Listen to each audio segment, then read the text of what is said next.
এই ধাক্কাধাক্কি দিসটা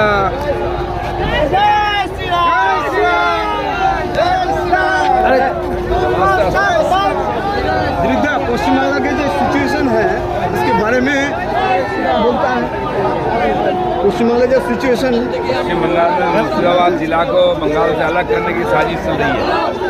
हिंदू मोहल्ले में आगजनी तोड़फोड़ हो रहा है, तो हिंदू मारे गए हैं और पुलिस के डीजी बोले कुछ नहीं हुआ।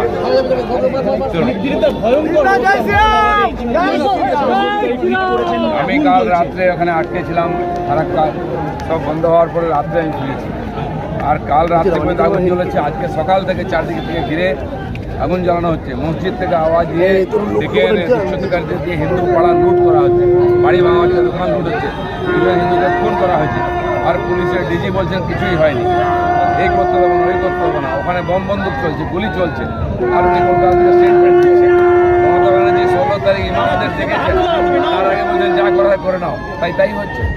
শামসেরগঞ্জে পুলিশের বিরুদ্ধে ছুটিতে এখনো পর্যন্ত গুলিগালা চলছে। ছুটিতে কাল থেকেই চলছে।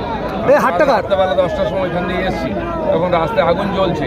বিএসএফ নেমে ঠান্ডা করেছে, পুলিশের হাতের বাইরে চলে গেছে। মমতা ব্যানার্জি যে শিক্ষক নিয়োগে পাপ করেছেন এটাকে চাপা দেওয়ার জন্য আর মুসলিমদেরকে বলেছেন রাস্তায় নেমে হাঙ্গামা করো। সারা ভারতবর্ষে কোথাও গণ্ডগোল নেই, কেবল পশ্চিমবাংলায় গণ্ডগোল। না, বিএসএফের বিরুদ্ধে গুলি চালানোর অভিযোগ করছে স্থানীয় বাসিন্দারা।